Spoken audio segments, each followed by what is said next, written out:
1 Samuel 20, de 1 a 17, diz assim: Então fugiu Davi da casa dos profetas em Ramá, e veio e disse a Jonatas: Que fiz eu? Qual é a minha culpa? E qual é o meu pecado diante do teu pai, que procura tirar minha vida? Ele lhe respondeu: Tal não suceda, não serás morto.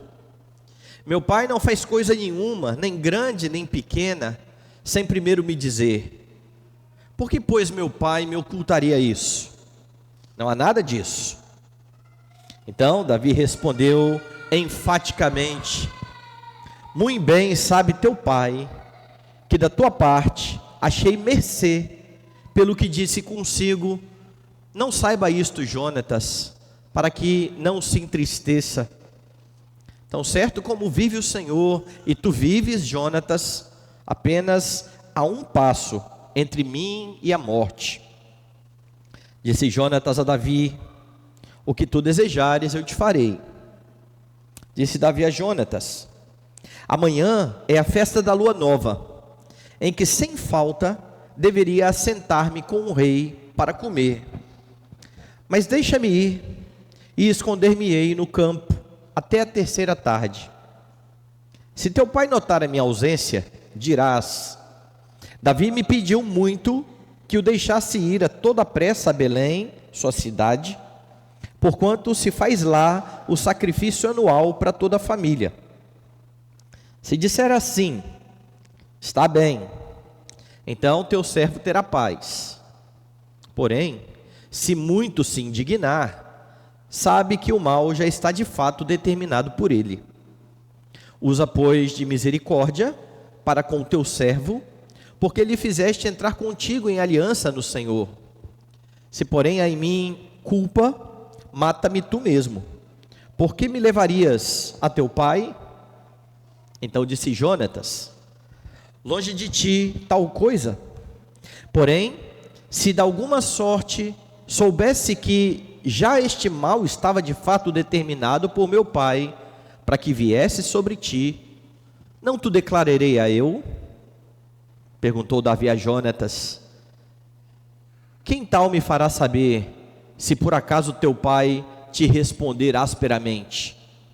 Então disse Jonatas a Davi: Vem e saiamos ao campo. E saíram.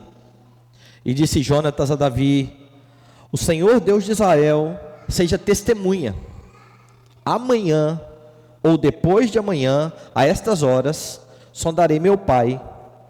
Se algo houver favorável a Davi, eu te mandarei dizer. Mas se meu pai quiser fazer-te mal, faça com Jonatas o Senhor o que a este aprouver, se não tu fizer saber eu, e não te deixar ir embora, para que sigas em paz. E seja o Senhor contigo, como tem sido com meu pai. Se eu então ainda viver, porventura não usará para comigo de bondade do Senhor, para que não morra, nem tampouco cortarás jamais da minha casa a tua bondade, nem ainda quando o Senhor desarraigar da terra todos os inimigos de Davi. Assim fez Jonatas aliança com a casa de Davi, dizendo: Vingue o Senhor os inimigos de Davi. Jonatas fez jurar a Davi de novo, pelo amor que este lhe tinha, porque Jonatas o amava com todo o amor da sua alma. Oremos. Deus amado e bendito, estamos mais uma vez diante da tua palavra viva e eficaz, e necessitamos da iluminação do teu Espírito, a fim de compreendermos, ó Deus Santo, aquilo que será pregado. Ó Deus Santo, sabemos que podemos olhar para a tua palavra como ela diz que é: lâmpada para os nossos pés, luz para o nosso caminho. Sabemos que ela sonda os intentos do nosso coração, e pedimos que o Senhor faça isso nesta manhã, que a tua palavra nos anime, nos exorte, nos capacite, nos console, nos mostre o caminho que devemos andar a fim de glorificar o Teu nome. É a nossa oração, Senhor, em nome e por amor de Jesus, o Salvador. Amém. Você ama ao Senhor Jesus Cristo? Nós vivemos dias, irmãos, em que muitos têm declarado o seu amor ao Redentor. Parece que ser protestante ou evangélico, como nós costumeiramente dizemos, passou a ser moda de uns tempos para cá. E as pessoas professam a sua fé em Cristo Jesus, entretanto, muitas vezes vivendo de forma totalmente contrária àquilo que elas declaram diante do Senhor. A profissão de fé, aquilo que sai dos lábios, não é acompanhado das obras, não é acompanhado das ações do dia a dia. E você pode aprender sobre isso, sobre a relação da profissão de fé com as obras no texto que foi lido hoje. Você também aprende nesse texto aquilo que decorre dessa profissão de fé. No capítulo 19, só para você lembrar o contexto, você viu que Davi está confiando em Deus, e mais uma vez ele foi livrado das mãos de Saul. Saul é o rei que Deus rejeita. Deus irá colocar Saul para fora do reinado, e Deus procurou um homem segundo o seu coração. Este homem era Davi. Davi foi ungido pelo profeta, mas ele ainda não tomou posse do trono. Saul está enciumado. Saul então tenta tirar a vida de Davi, e como eu disse na semana passada, foi nesse contexto que ele escreveu o Salmo 59, quando Saul mandou muitos guardas sitiarem a casa de Davi, e ele ora a Deus por livramento. Deus de fato livra soberanamente a Davi, porque ele tem promessas para aquele jovem pastor. O jovem pastor se assentará no trono de Israel. O capítulo 20, que nós começamos a ver hoje, ele então dá sequência a essa história. Enquanto Saul está lá em êxtase, profetizando sem a sua túnica real, é assim que acaba o capítulo anterior, Davi foge a fim de pedir ajuda. Dê uma olhada aí no versículo 1 do capítulo 20. Então fugiu Davi da casa dos profetas em Ramá, e veio e disse a Jonatas. A casa dos profetas era o local onde Davi tinha encontrado Samuel, onde os guardas, 3 grupos de guardas, foram para prender Davi, e Deus milagrosamente salva Davi, fazendo com que aqueles guardas ímpios profetizassem. Deus freia o ímpeto daqueles homens, e quando o próprio Saul vai atrás de Davi, acontece o mesmo, e é nesse momento então que Davi foge. É isso que está acontecendo aqui no versículo 1. Ele chega diante de Jonatas e vai perguntar: o que eu fiz? Ele vai pedir ajuda do filho do rei. E o que você nota nesses versículos são verdades acerca da sua lealdade ao ungido de Deus. Lembre-se que acima desta pequena história de Davi está a grande história daquele que virá da descendência de Davi. Davi aqui aponta para o Senhor Jesus Cristo. Ele é um tipo de Jesus Cristo, é uma sombra que mostrava aquilo que viria a acontecer. Jesus é o grande ungido de Deus, e esse texto mostra como deve ser a sua lealdade ao ungido de Deus. Primeira coisa que você percebe neste texto é que a sua lealdade ao ungido de Deus, ela deve ser notada, ela deve ser percebida por todos aqueles que estão ao seu redor. Veja mais uma vez aqui o verso 1, veja o que está acontecendo. Davi busca a ajuda de Jonatas. Davi alega a sua inocência. Ele diz assim na parte B do versículo: que fiz eu? Qual a minha culpa qual o meu pecado diante do teu pai, que procura tirar-me a vida? A primeira coisa que Davi faz diante de Jonatas, o filho do rei, é dizer: olha, o seu pai está irado contra mim, o seu pai quer tirar a minha vida, eu não fiz nada,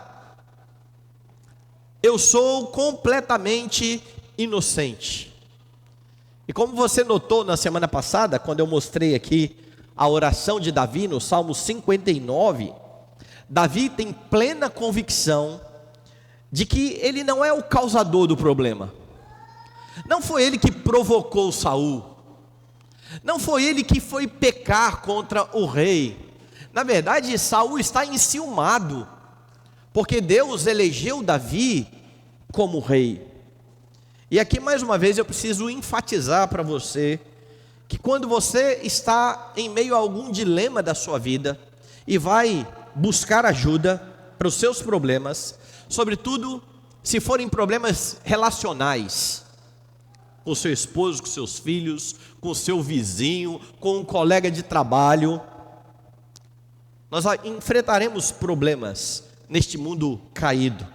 Mas quando você busca ajuda para resolver esse tipo de problema, é bom que você sonde o seu coração, a fim de verificar se não é você o causador do problema. Porque imagina, não adiantaria Davi se colocar diante de Deus em oração, dizendo: olha, Senhor, me livra deste problema, mas ele que causou o problema, foi uma escolha dele. E se este é o caso, como eu disse na semana passada, antes de pedir que Deus abençoe a sua vida e resolva os seus problemas, você precisa se colocar diante de Deus em contrição e dizer: Senhor, perdoe o meu pecado, a situação está ruim, eu sou o causador disso, me perdoe e tenha misericórdia da minha vida. Mas não é o caso de Davi, porque Davi tem plena consciência de que ele é inocente, e é por isso que ele mais uma vez está dizendo isso para Jonatas: eu não fiz nada com seu pai, o seu pai não tem razões para fazer isso comigo. E então acontece algo bastante interessante aqui, porque Jonatas, ao que tudo indica, não sabe o que aconteceu no episódio anterior. Lembra o que aconteceu? Saul mandou cercar a residência onde estava Davi, para tirar a vida de Davi.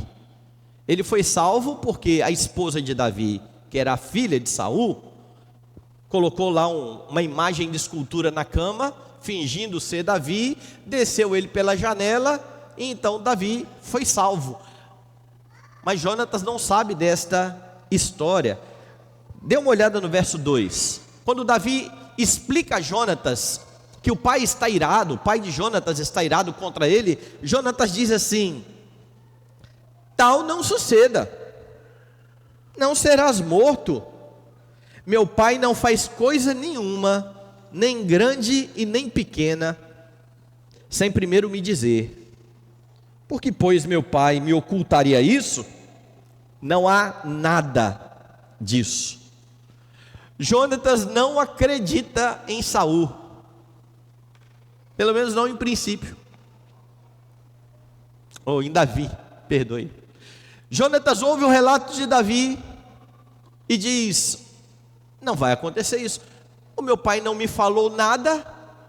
Vocês lembram que lá atrás, na primeira vez que Saul atenta contra a vida de Davi, ele anuncia tanto a Jonatas quanto aos seus guardas: eu vou contra Davi. Mas agora Jonatas não sabe de nada, ele não sabe quais são os planos do pai. Mais ainda, naquela ocasião, dê uma olhada aí no capítulo 19, verso 6, quando Saul, no verso 1, diz assim para Jonatas, verso 2, o fez saber dizendo: meu pai Saul procura matar-te. Jonatas chega para Davi e fala: olha, o meu pai quer matar você, porque o pai no versículo 1 já tinha dito a ele quais eram os seus planos. O texto diz assim, olha, no verso 1, falou Saul a Jonatas, seu filho, e a todos os servos sobre matar Davi. Jonatas pega, vai até Davi e fala: se esconda, o meu pai quer matar você. Mas ele não faz somente isso, ele vai se achegar ao seu pai e vai repreender o seu pai. Dê uma olhada no verso de número 6. O resultado da repreensão de Jonatas está aqui. Saul atendeu a voz de Jonatas e jurou: tão certo como vive o Senhor, ele não morrerá. E sabe qual foi a repreensão de Jonatas? Meu pai, o senhor está errado. Davi não pecou contra o senhor. Davi não fez nada contra o senhor. Pelo contrário, Davi está sendo um excelente soldado no seu exército. Por que você está querendo matar Davi? Jonatas arrisca a sua vida repreendendo o pai. E então o pai diz: tá bom, ele não vai morrer. Como Jonatas não sabe que Saul mais uma vez foi contra Davi, quando Davi diz: olha, seu pai está querendo me matar, ele fala: de jeito nenhum, isso não irá acontecer. O puritano Matthew Henry comenta esse texto assim: Jonatas, baseado em um princípio de respeito filial ao seu pai, estava relutante em crer que Saul intentava ou seria capaz de fazer uma coisa tão ímpia. É assim que Matthew Henry enxerga a situação. Imagine que você está diante de um amigo e o seu amigo fala: o seu pai está querendo tirar a minha vida. Jonatas então diz: não, não é possível. Não é possível que o meu pai seja capaz de fazer isso. Essa é a relutância de Jonatas. E é por isso que ele está dizendo: olha, meu pai não faz nada sem me ocultar, sem me dizer. Por que ele me ocultaria isso? E aqui, meus irmãos, Jonatas, como muitos crentes, se esquece de que ímpios odeiam o ungido de Deus. Jesus disse isso no Novo Testamento: o mundo odeia a mim, o mundo odiará vocês. Aqueles que estão fora do pacto são inimigos do ungido de Deus. É isso que a Bíblia declara. Não há um grupo neutro de homens. Ou você está entre aqueles que servem ao ungido de Deus, ou você está entre aqueles que estão contra o ungido de Deus. Não há um terceiro grupo. Jonatas parece se esquecer disso. E muitos crentes se esquecem dessa verdade. Esse era um fato verdadeiro no que diz respeito a Saul e Davi. Saul odiava o ungido de Deus. Isso é verdadeiro no que diz respeito aos não crentes em Cristo Jesus.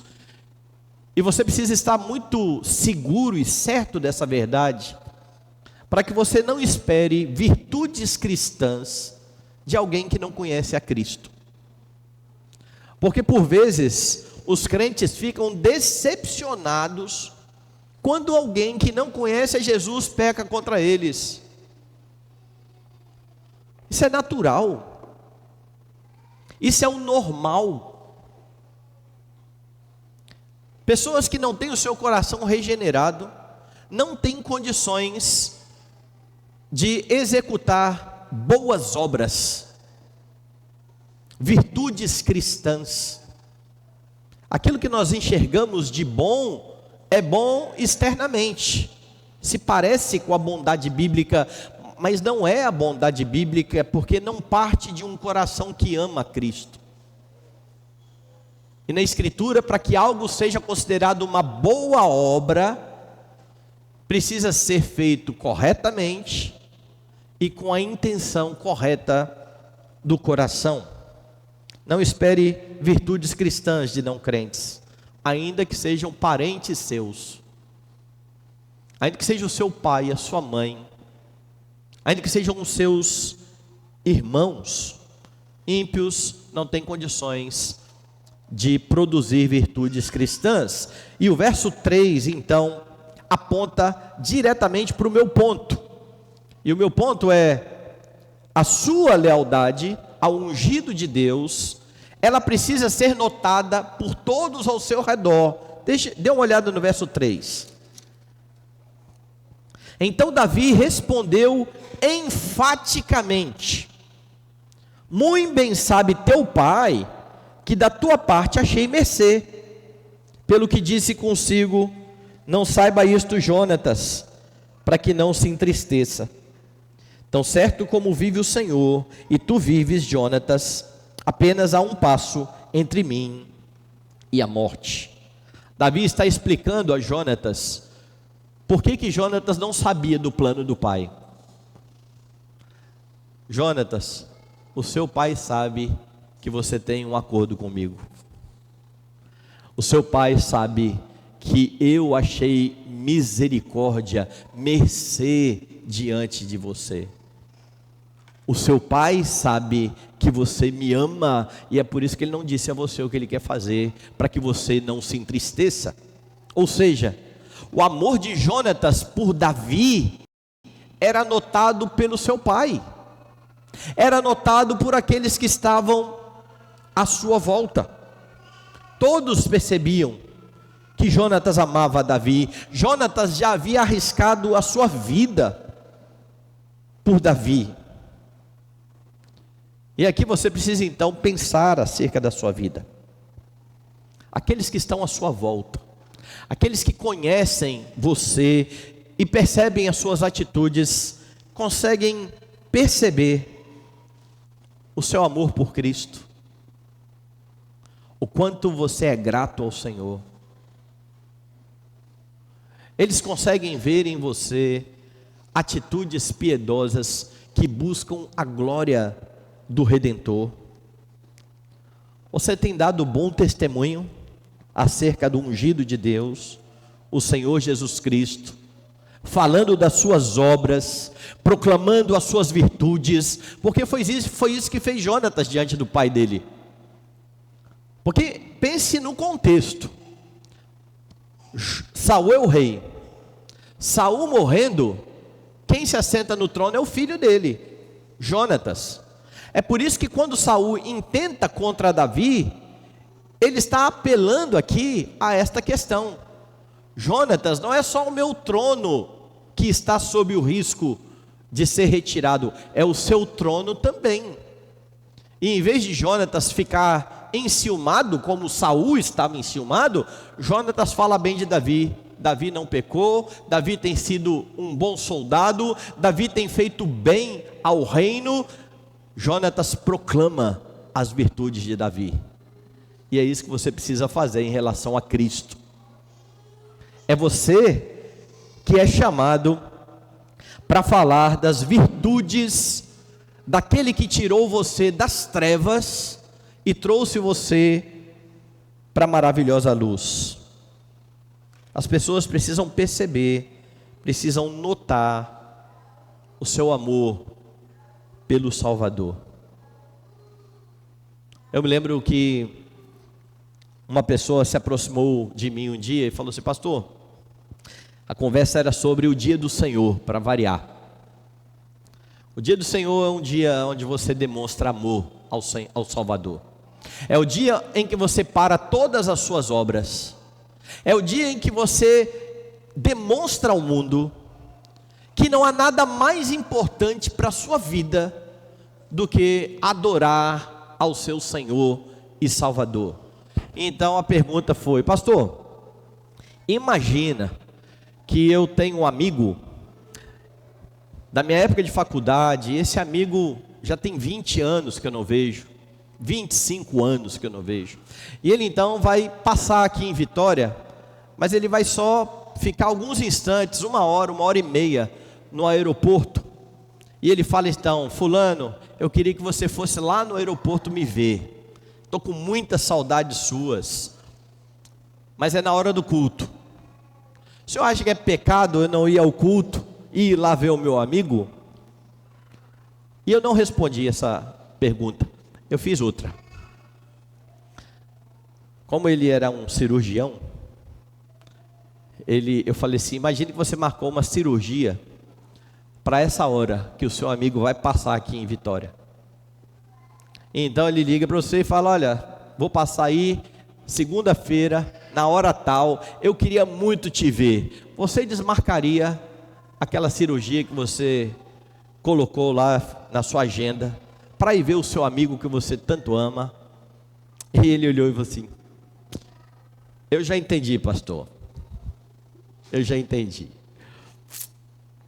E eu falei olha, o fato de você não ir ver o seu amigo e ir ao culto é um testemunho do quanto você ama o seu Salvador. Porque se qualquer coisa é motivo para que você deixe o dia da adoração ordenado por Deus, é porque estas outras coisas são mais importantes do que Deus.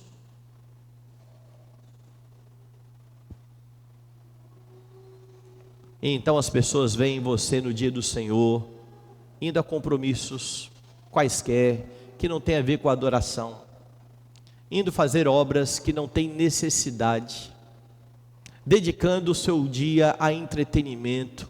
Esse não é um testemunho de que você ama o Salvador. Há outras coisas mais importantes na sua vida. Se der tempo, eu vou no culto. As pessoas veem o seu amor pelo Salvador. Isso é visto nos relacionamentos. Entre agradar alguém, agradar o seu cônjuge, agradar o seu filho, agradar o seu amigo e agradar o Senhor, qual é a sua escolha? Entre realizar um desejo do seu coração, que muitas vezes levará você a ter que pecar contra Deus e abrir mão disso por amor a Deus, qual é a sua escolha? E aqui eu quero que você se lembre da escolha de Boaz. Boaz, na história, olhou para Ruth, gostou de Ruth, se afeiçoou dela, e quando ela se apresentou diante dele, dizendo: olha, você é o meu resgatador, você podia me tomar como esposa, que era tudo o que ele queria. Ele abriu mão de Ruth, por amar ao Senhor, dizendo: olha, existe outro resgatador na minha frente, e a lei de Deus vai dizer que eu não posso. Você conhece a história? Pela providência de Deus, no final das contas ele casou com Ruth, mas ele estava a ponto de abrir mão do que ele queria, por amor ao Senhor. E esse é um bom testemunho para aqueles que estão à sua volta. A sua lealdade ao ungido de Deus, ela deve ser notada por aqueles que estão ao seu redor. Mais ainda, a sua lealdade ao ungido deve levar você ao serviço abnegado. Saul vai dizer: olha, a verdade é essa, o seu pai quer mesmo me matar. E diante da fala de Davi, Jonatas decide então ajudar o seu amigo. Verso 4: disse Jonatas a Davi: o que tu desejares, eu farei.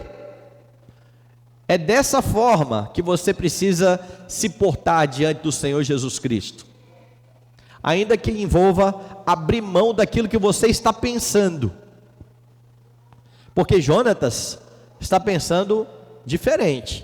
Eu acho que não tem perigo nenhum, eu acho que o meu pai não vai fazer nada contra você. Quando Davi fala: não, ele vai fazer, Jonatas então se coloca à disposição: faça o que eu tenho que fazer, fale o que eu tenho que fazer, o que você disser para eu fazer, eu vou fazer.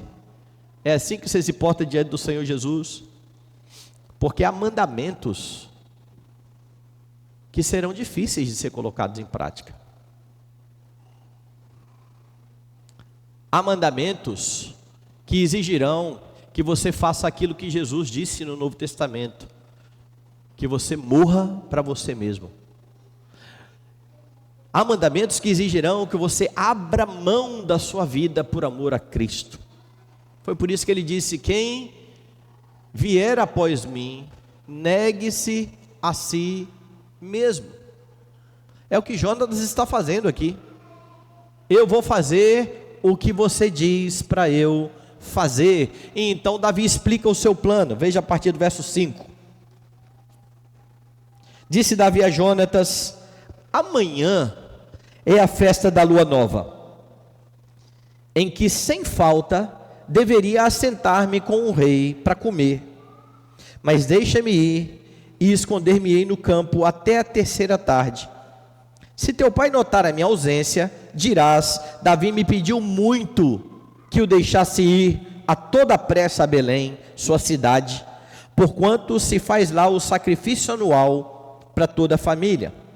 Se disser assim: está bem, então teu servo terá paz. Porém, se muito se indignar, sabe que já o mal está de fato determinado por ele. E algumas coisas chamam a atenção aqui nestes versos. A primeira delas, Saul já foi rejeitado por Deus. E Saul foi rejeitado por Deus por não confiar em Deus, por fazer as coisas segundo a sua vontade, segundo aquilo que dava na sua cabeça. Entretanto, Saul ainda mantém uma aparência externa de religião. Davi está falando aqui da festa da lua nova, que era uma festa ordenada pelo Senhor Deus, que começava no começo dos meses. A cada mês acontecia essa festa. Essa festa vai ser mencionada por Paulo no Novo Testamento. Saul se assenta em um ritual religioso, mesmo odiando o ungido de Deus. Sabe o que isso significa? A observância de rituais religiosos, por si só, não indicam que alguém ama o Senhor. Uma pessoa pode ir à igreja, pode conhecer a liturgia, pode saber o momento de levantar e sentar, pode saber orar, pode ser um dizimista fiel, pode cumprir tudo aquilo que é designado externamente pela religião, e ainda assim ter o seu coração distante do Senhor. É o caso de Saul. Davi está fazendo menção a este momento. Vai ser o dia da festa da lua nova. Nesse dia Davi deveria, como parte agora da família, estar junto da mesa do rei. Davi é o genro do rei. Mical é filha de Saul. Tenha muito cuidado para não se enganar, amando mais os rituais religiosos do que você ama o Senhor, porque são coisas muito diferentes. A sua prática precisa demonstrar a sua fé. E então Davi, na explicação do seu plano, que seria nesse dia, fala aqui acerca de algo que os comentaristas irão se dividir. Davi está mentindo. Davi mentiu porque ele nesse momento não está confiando em Deus, então ele bolou todo um plano que envolvia a mentira de ir adorar para tentar se livrar, porque ele não sabe o que vai acontecer e nesse momento não está confiando em Deus. Outros vão dizer: Davi estava mesmo com a intenção de ir até Belém, esse ritual era verdadeiro, mas ele queria saber, antes de ir, quais eram as intenções de Saul. Tem essa briga aí entre os comentaristas, eu não quero entrar nela agora, porque esse não é o meu ponto nessa manhã. Não é essa a minha discussão. O meu ponto aqui é a prontidão de Jonatas em ajudar Davi, mesmo sob o risco de morrer. Porque Jonatas vai dizer: beleza, eu vou te ajudar, mas ajudar Davi nesse momento envolve ele talvez perder a vida. O pai dele pode ficar irado com ele. Davi está apelando aqui ao pacto que foi feito entre ele e Jonatas. E Jonatas então não se nega a morrer, tampouco Davi se nega a morrer, caso tenha pecado. Dê uma olhada no verso 8. Usa, pois, de misericórdia, e essa é uma palavra importante no texto. Usa, pois, de misericórdia para com teu servo, porque lhe fizeste entrar contigo em aliança no Senhor. Se porém há em mim culpa, mata-me tu mesmo. Por que me levarias ao teu pai? Davi está clamando pela misericórdia daquele que é o herdeiro do trono. E aqui então você tem mais um elemento que complica a história e que complica a lealdade de Jonatas. Ele está fazendo um apelo àquele que vai ser destronado caso ele permaneça vivo. O que você faria? Se fosse a sua carreira, se fosse você na sua empresa, você ajudar alguém que vai tomar o seu lugar, porque numa dimensão ainda maior é o que está acontecendo. Se Jonatas tivesse um pouco de ciúme e de má intenção, ele ia querer ver Davi morto para perpetuar o legado do seu pai, o reino do seu pai. Mas Davi está dizendo: nós fizemos um pacto, nós fizemos uma aliança, tenha misericórdia de mim. Então, sem se apegar aos seus próprios interesses, sua própria vida e o seu trono, Jonatas chama Deus por testemunha e vingador, quando ele promete avisar Davi, caso ele encontre má intenção no seu pai. A forma como Jonatas fala a Davi é uma forma muito solene, é uma forma pactual. Veja o verso 9. Então disse Jonatas: longe de ti tal coisa, porém, se de alguma sorte soubesse que já este mal estava de fato determinado por meu pai, para que eu viesse sobre ti, não te declararia eu? Perguntou Davi a Jonatas: quem tal me fará saber, se por acaso teu pai te responder asperamente? E o que Davi está perguntando envolve a realidade de que, ao se meter nessa história, Jonatas pode ser censurado e até punido pelo seu pai. E se você não tiver condições, quem que vai me avisar? Então disse Jonatas: vem, saiamos ao campo. E saíram, e disse Jonatas a Davi: o Senhor Deus de Israel seja testemunha, amanhã ou depois de amanhã, a estas horas, sondarei meu pai. Se algo houver favorável a Davi, eu te mandarei dizer. Mas se meu pai quiser fazer-te mal, faça com Jonatas o Senhor o que a este aprouver, se não te fizer saber eu, e não te deixar ir embora, para que sigas em paz. E seja o Senhor contigo, como tem sido com meu pai. E aqui há algo bastante importante que você precisa notar. Como eu disse, a linguagem é pactual. Que Deus me puna, caso eu não cumpra o acordo. Jonatas tem plena certeza de que Davi será o próximo rei. Por isso que ele diz no final do texto: que o Senhor seja com você, como tem sido com o meu pai. Jonatas está convicto de que Deus cumprirá os propósitos na vida de Davi. Meus irmãos, há muitos que pautam a sua lealdade a Cristo em termos de troca. O serviço de Jonatas é um serviço abnegado. Ele está arriscando a vida, ele perderá o seu trono, mas ele servirá a Davi. Tem muita gente dentro da igreja que está atrás de alguma coisa que Deus possa dar a elas. Tem até músicas que falam sobre isso, né? Músicas que dizem: eu vou buscar uma bênção. Você não vem ao culto buscar uma bênção. Você vem ao culto adorar o soberano Senhor que resgatou a sua vida.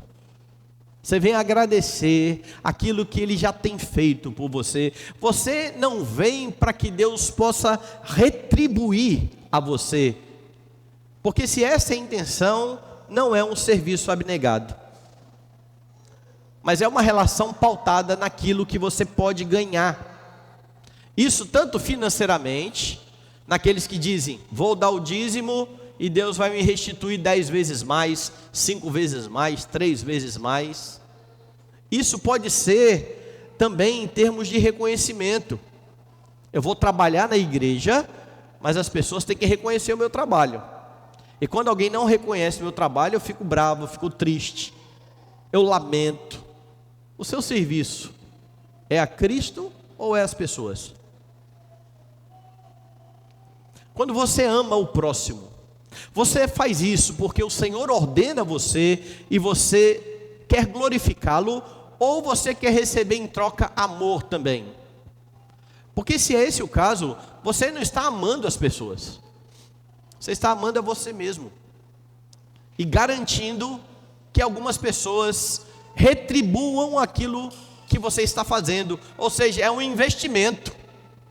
Eu dou para receber em troca. O serviço a Cristo não pode ser assim. O serviço a Cristo não pode ter por finalidade receber algo em troca. O serviço abnegado é louvor a Deus, reconhecimento pela salvação providenciada por Cristo, ainda que você passe por dificuldades, ainda que você ore por alguma circunstância adversa e Deus não retire você desta circunstância. É por isso que nós enfatizamos, como igreja reformada, que a salvação não é pelas obras. Você não faz algumas coisas para Deus dar a você a salvação. A salvação é pela graça, mediante a fé. E as obras são uma evidência de que você foi alcançado por Cristo. Por que você é bom? Você não é bom para ir para o céu. Você é bom porque você teve o coração transformado por Cristo, e a bondade é fruto do Espírito. É por isso que o serviço cristão é um serviço abnegado. Por último, a sua lealdade ao ungido de Deus tem uma consequência. Ela traz a você bênçãos, e não somente a você, ela traz bênçãos a você e a sua posteridade. O verso 14, em princípio, parece sugerir o contrário do que eu estou dizendo aqui. Dê uma olhada. Jonatas diz assim: se eu então ainda viver, porventura não usarás para comigo da bondade do Senhor, para que não morra? Eu estou falando que o serviço é abnegado. E quando você lê o verso 14, solto, não parece que Jonatas está meio que fazendo um escambo aqui, uma troca? Olha, eu vou fazer isso tudo, e se eu por acaso continuar vivo, você vai ser bom comigo? Veja lá o que eu estou fazendo por você. Mas você precisa lembrar do contexto. Se Jonatas estivesse pensando somente nele e na sua vida, ele não se arriscaria em favor de Davi. Porque até então, o que Jonatas tem aqui é só a perder.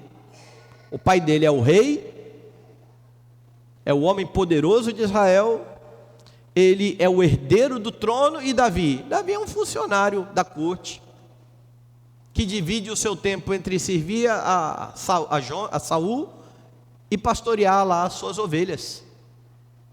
Se Jonatas estivesse centrado nele mesmo, ele largaria Davi de lado, mas ele está arriscando a sua vida em favor de Davi. Mas lembre do costume antigo: Jonatas tem plena certeza de que Deus colocará Davi no trono. E é costume antigo que quando mudava uma dinastia, o novo rei eliminava toda a família da dinastia anterior, para não ter o risco de alguém dessa dinastia anterior querer fazer guerra, querer retomar o trono. Isso era muito comum. O que Jonatas então está fazendo aqui, firmado no pacto que ele tem com o ungido de Deus, é apelar à sua misericórdia. E aqui há algo interessante, porque ele se refere aqui à bondade do Senhor. É isso que aparece aí no seu texto. Essa palavra bondade do Senhor, essa expressão, na verdade, que é a tradução de uma palavra hebraica. Essa palavra hebraica aparece no verso 8, e no verso 8 ela é traduzida diferente. Aqui ela aparece como bondade do Senhor, no verso 8 ela aparece como misericórdia. Tanto Jonatas quanto Davi estão apelando para a mesma coisa. Quando Davi apelou a Jonatas, ele o fez para que Jonatas usasse com ele da bondade do Senhor. E agora, Jonatas, que está no relacionamento pactual com Davi, pede a Davi que use com ele da bondade do Senhor, da misericórdia do Senhor. Ambos estão apelando ao pacto, ambos têm o Senhor Deus como aquele que é o juiz no seu relacionamento. E algo belíssimo aqui, Jonatas não quer esta bondade do Senhor apenas para ele.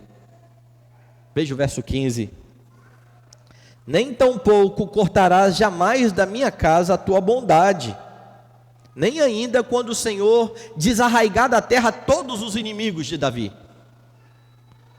Aqui é uma convicção. Jonatas está dizendo: eu sei que um dia todos os inimigos de Davi serão retirados da terra. Nesse dia, seja bondoso com a minha posteridade.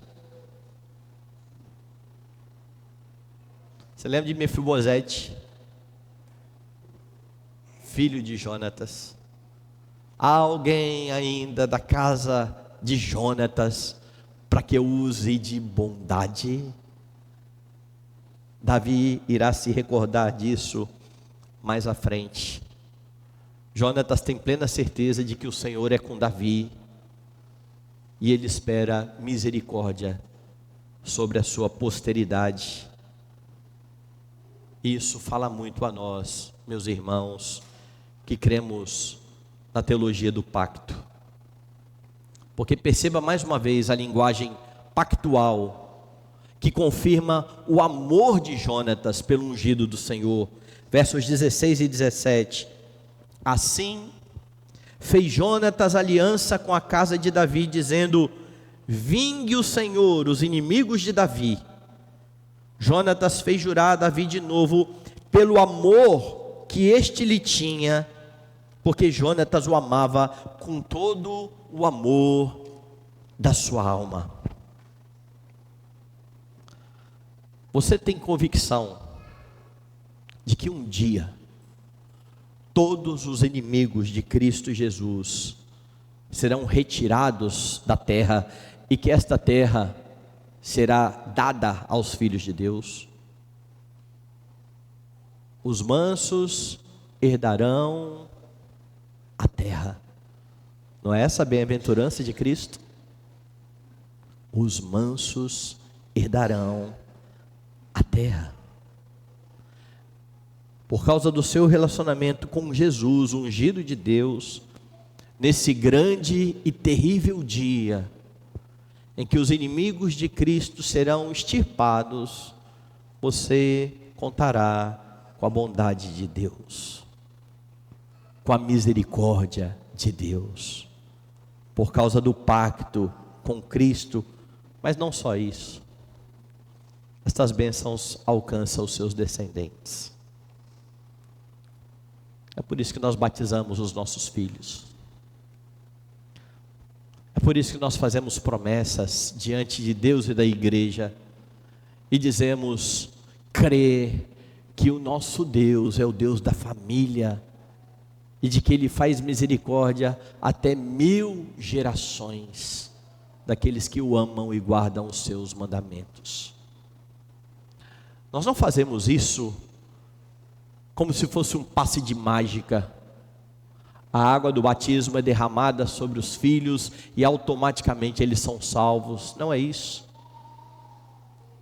As promessas que fazemos ao clamar a misericórdia de Deus sobre os nossos filhos envolvem trabalho, envolvem educar os nossos filhos no caminho do Senhor, envolve orar com eles e por eles, envolve servir de testemunho e de modelo para eles, para que eles aprendam a amar o Redentor tanto quanto nós amamos. Mas nós confiamos que Deus, o Deus pactual, é o Deus da família. E nós trabalhamos fazendo o que o Deuteronômio manda. Estas palavras que eu te ordeno estarão no teu coração, tu as inculcarás aos teus filhos, e delas falarás ao levantar, ao deitar, e andando pelo caminho e à roda da mesa, confiados no pacto, confiados na misericórdia, porque um dia todos os inimigos de Cristo serão colocados de lado. O Senhor desarraigará da terra os inimigos do Senhor Jesus Cristo. O que era realidade em relação a Davi é ainda maior em relação ao Senhor Jesus Cristo. É por isso que você cria os seus filhos dentro do pacto, na esperança de que o Deus que usou de misericórdia com você também se lembre dos seus filhos. Mas você não descansa, você trabalha, você os educa na fé, ou, segundo a linguagem de Paulo no Novo Testamento, você os cria na disciplina e na admoestação do Senhor.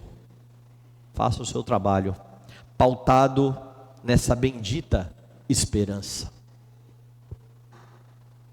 Você de fato ama ao Senhor Jesus Cristo?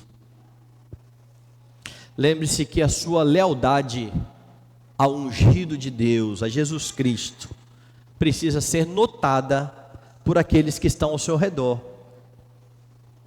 Crer em Jesus não é só professá-lo com os lábios, é demonstrar esse amor na prática.